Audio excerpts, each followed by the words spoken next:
Bir ustadlardan biri danışırdı bir hadisəni. Bir rəssamın halından danışırdı. Bir rəssam var idi, bir tələbə yetişdirmişdi özü üçün. Mükəmməl bir tələbə yetişdirdi özü üçün. Bir yerə gəldi, satdı, dedi ki, dayı, mən sənə bütün rəssamlığın sirlərini öyrətmişəm. Dayı, mənim sənə öyrədəcəyim bir şey qalmır. Gəl, dayı, yollarımızı ayıraq. Dayı, özün müstəqil bir yol tut, özün üçün iş fəaliyyət göstər.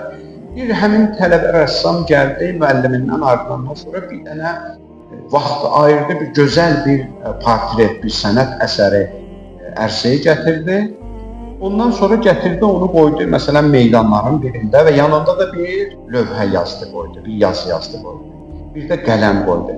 Dedi ki, xahiş edirəm, bu şəklə, bu portretə diqqətlə baxasınız. Harada çatışmamazlıq varsa, bu çatışmamazlığın üzərinə bir işarə qoyun.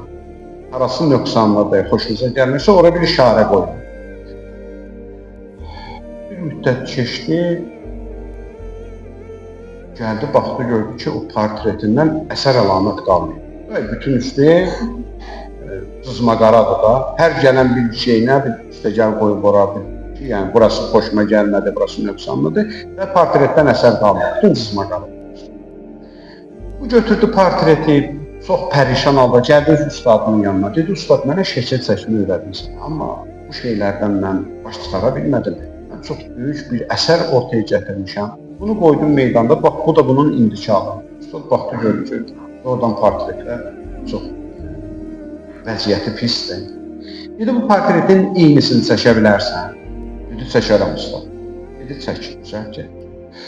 Çəkdi, apardı ustadına, ustad apardı, həmin meydanda, həmin yerə qoydu portreti. Yenə bir qələm qoydu orada, bir lövhə yazdı. Dedi, bu portretə diqqətlə baxın. Harasında nöqsan görürsünüzsə, o nöqsanda düzəliş edin.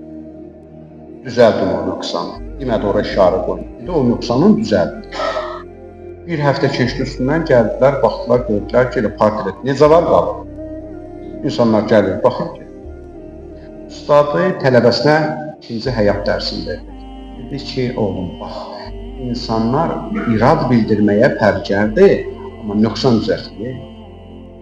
Bizim insanları səbrə dəvət edək, insanları haqqa dəvət edək, insanların səhvlərini, nöqsanlarını düzəltməyə çalışaq, faş eləməyək.